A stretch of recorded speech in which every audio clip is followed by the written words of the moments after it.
So, if you're new to this channel, welcome. If you're not new, also welcome. Thank you for coming back. I promised myself that starting this video, I was gonna up the production value, so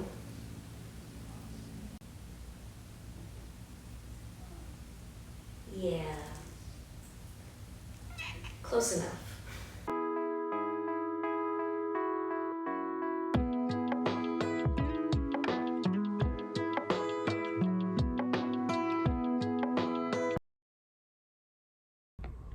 Hey guys, so once again, this video is late. I am on my vacation with my wife in Shenandoah at our little getaway house that we like to rent out, and I'm gonna try to finish this video this weekend. Just bear with me. I've always wanted to LARP. LARP, short for live action roleplay, is a game where players dress as characters and interact with each other in a crafted scenario. When I was a kid, it was difficult to find a group, but nowadays it's a lot more common. When I expressed interest on my Instagram, my friend Lore actually turned me to Twilight's Oasis. It's a brand new LARP inspired by Eastern and Southeast Asian culture and mythos, and I was thrilled. I had no idea that one of these even existed. Unlike a lot of creative fantasy projects that tend towards Western mythos, the Twilight's Oasis had a lot of the stories that I grew up with as a kid. After I met Vi, one of the founders, at my Queen Mab's tea room event, you can see that video in the description below, I decided I was going to do it. I was going to LARP, and I was going to drag my wife and friends with me. But first, I needed a costume. Creating a character has always come easy to me.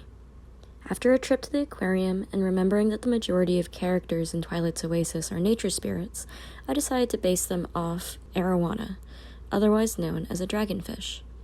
They're solitary, aggressive fish, but thought to bring good luck and health in Asian cultures, which was perfect for the character I had in mind. Let me introduce you to Kimihiro Shiori.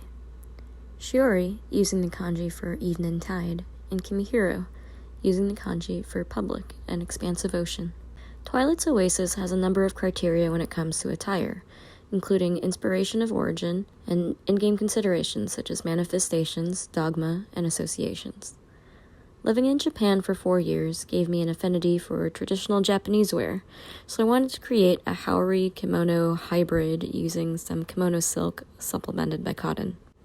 I found a seller on eBay who works with a kimono shop to recycle old kimono into silk piece parts, so I bought a variety that felt very aquatic and chose a warm silver scale mail for the detailing. Shiori is an aquatic cynosure, part of which manifests in scales, and she associates with the winter tortoise, so most of her kit is in black and dark blue. Okay, so I've just finished ironing all of my kimono silk. Now I'm looking at the pattern. So this is the Folkwear Pattern 113.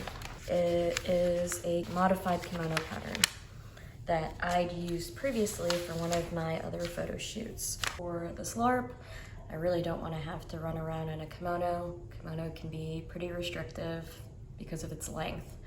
So I folded the ends. So as you can see, the full length of the kimono is quite long, but I folded it approximately in half. So it should come up to my upper thigh, probably just above my knee. I've done that for several of the pieces. This is the collar piece that will be coming down right here. As you can see, I've folded it here as well. Also done it for the sleeve. So this is the full sleeve. I just folded it over like that to give it a bit of a tighter sleeve. There's still a drape to it, but it's not nearly as long. In the previous version of this that I've done, I actually had the more formal sleeve, which was even longer than this. It came down to about here. So this is gonna be a lot shorter. I think it'll be a lot easier to move around in, rather than having to, you know, flow around everywhere. I'm gonna go ahead and lay out the silk and trace the pattern on it as best I can. For the smaller pieces, I'm actually going to cut them on the ironed edges, and that way everything should be the same size, because when you're working with any sort of quilting project, the biggest thing is being very precise. I really don't want to have to try and fix this later because I have very few pieces of kimono silk to work with, and these are one of a kind, so I won't be able to just purchase another set. As you can imagine, I am a little nervous. Hopefully it all turns out okay. Once all of the silk is traced and cut, then I'm going to go back with this just plain black cotton, fill in the gaps that I could not fill with the silk. That way it's not just all crazy patterns everywhere. It kind of gives it a little bit more solidity and cohesiveness to the rest of the kimono. So I'm gonna get going on that.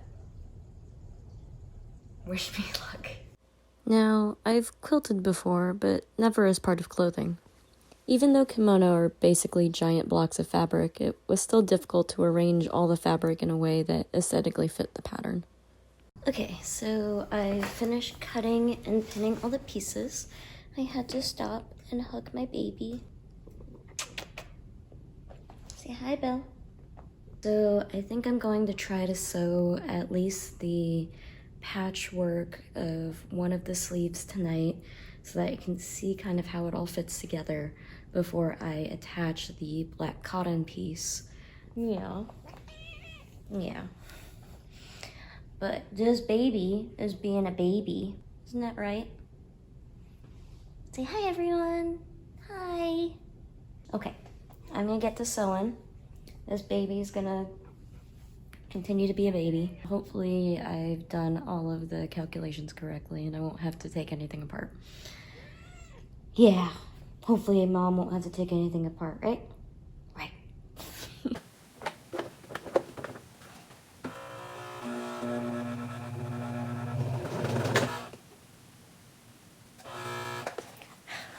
Okay, so run into a problem. I was afraid of this. The silk is so thin that it's getting caught in my sewing machine. I feel like this is another one of those trust the process moments, and I have to kind of rethink the way I'm going to be attacking this. I literally have like 3 or 4 days to put this together. It's not going to be difficult to put together. There's just a lot more stitching involved than what I'm used to. When I was doing the stitching for my first kimono, I hand stitched the whole thing, but I wasn't trying to patchwork it. There is a lot more seams in a patchwork. Just here, right now, there's 1, 2, 3, 4, at least 4. And then I have to do the hem here, right? So that's 5, essentially. And that's without finishing any of the seams on the inside, which when you're working with silk is really important. You should really finish those seams, which I love doing.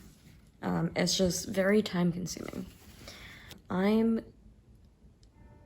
taking a telework day tomorrow with the intention of working on this.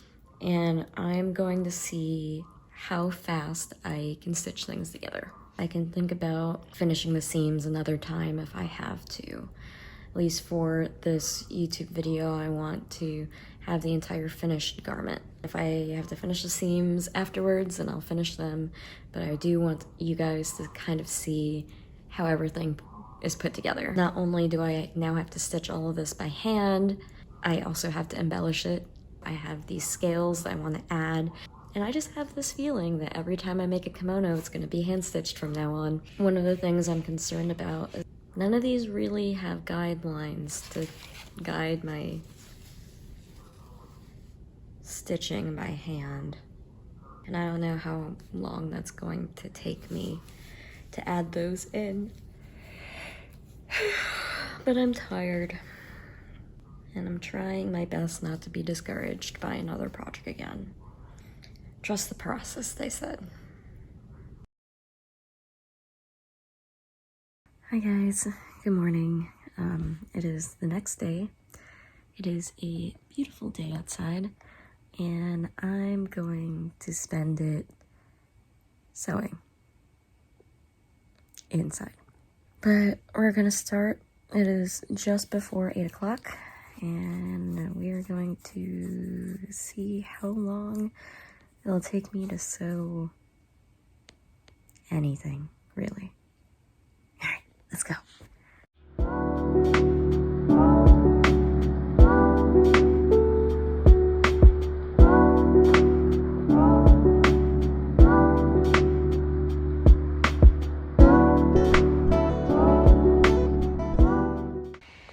Okay, so I finished the first seam, and with recording and getting distracted and getting set up, it took me about 45 minutes.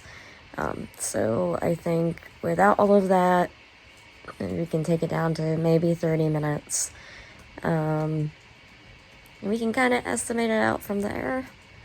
It's gonna be a really long day, but I think it's doable if I start getting faster the longer I do this. After that first seam, I didn't want to waste any more time, so I got right into working on the rest of the sleeve. Okay guys, so the sleeve is done.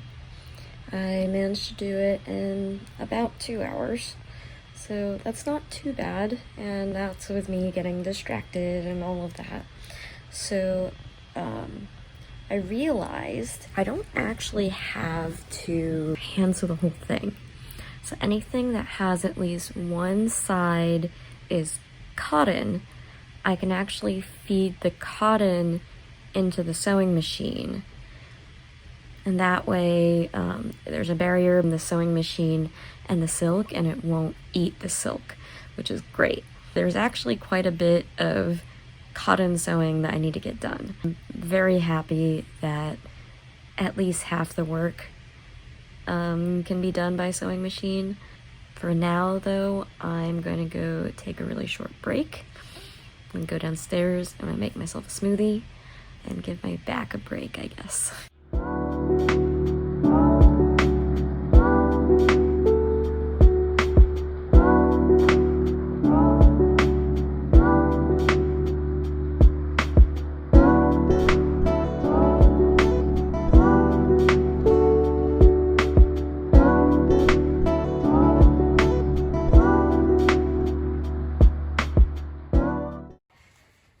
So I probably look a little silly.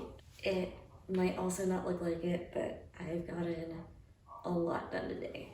These sleeves are all sewn up, right? Both of them.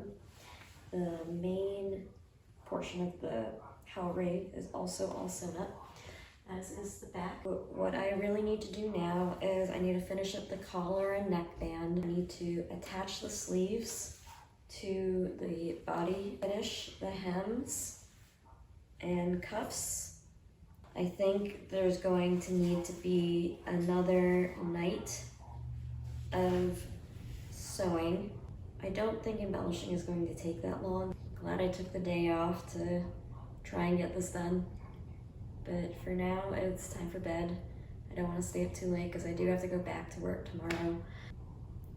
You want to see my other cat? Yeah, I'm talking about you.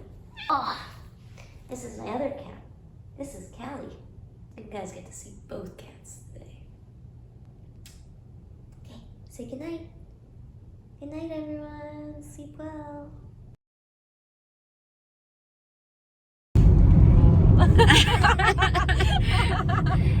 guys, I am working on the Haori for this YouTube video. We went to go pick up our friend Jess. Say hi, Jess. Hi.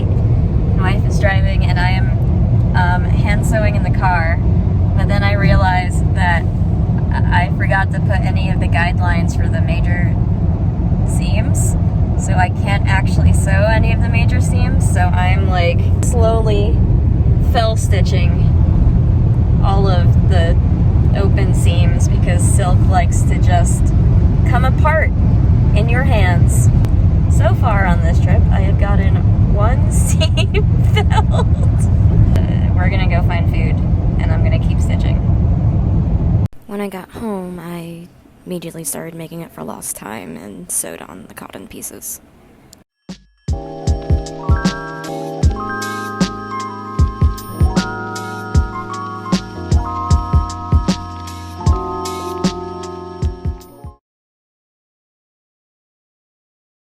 Hi guys, so I am back from work on Thursday. Last night I got all the way until I pinned the first seam of the neckband. I'm going to sew this onto the full jacket, fold it over, iron it down, and then finish up that seam. Then I can start embellishing, which I definitely need to do because this video is coming out in 2 days and I'm running out of time. Hey, hallelujah. The base is complete. I am so happy with how this turned out. You can turn around and see the back. See all of the patchwork I've done. This one's a little mismatched, but that's okay. I am really happy with this. I think it's time to embellish. The other thing that I have to do is add the sash. I need to hem it so that it doesn't fray or anything. So I'm gonna go ahead, I'm gonna start adding the scales to it. I'm so excited.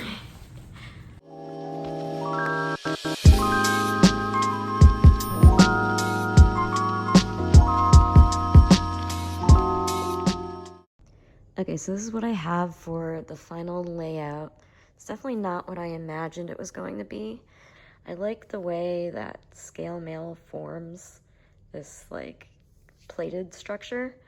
I've done a couple of chainmail scale projects before and I really do like how it looks. So I kind of like these small highlight pieces instead of just like long strings of these scales. I've set aside a few that I'm going to add to the ends of the sash that I can, if I want, tie around, or I can put it up in my hair or anything like that. So it's gonna go jingle, jingle, jingle, and all of these are gonna go jingle, jingle, jingle. Gonna be a lot of work, but what part of this project isn't a lot of work, so.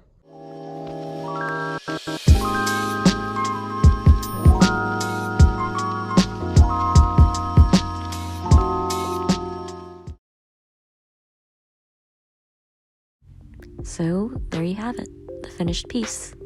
Well, not really finished. There's still quite a bit left to do, like finishing the seams and adding the rest of the scales, but overall I'm really happy with how it turned out. It looks great, feels comfy. Honestly, can't wait to wear it at Twilight's Oasis. Hey, is this thing on? Right, there you are. Okay, so a few last notes. I'm trying, guys. I'm really trying. It's so hard for me to put out videos on time, mostly due to perfectionism. I really just hate the sound of my voice. So with that in mind, I'm going to start trying to transition into more videos where I don't talk as much, especially when I just do audio voiceover narration. I think it's really awkward and not something I particularly enjoy doing. What I'm going to try to do is go more into crafting ASMR mixed in with aesthetic vlogging. I think maybe this will be the last episode of Oh the Audacity, which is really sad. I honestly thought I'd be doing it more but the art of learning a new craft is very personal to me, and it's difficult to share on top of me not really enjoying talking to the camera a lot. So I hope you stay with me for whatever comes. Hopefully the next video you get will be a lot more aesthetic, higher production value. That's what we're going for. First things first, I really do need to buy a microphone. Okay, now I'm just rambling. Thank you so much for watching. I hope you guys all have a great day, and I appreciate all of you.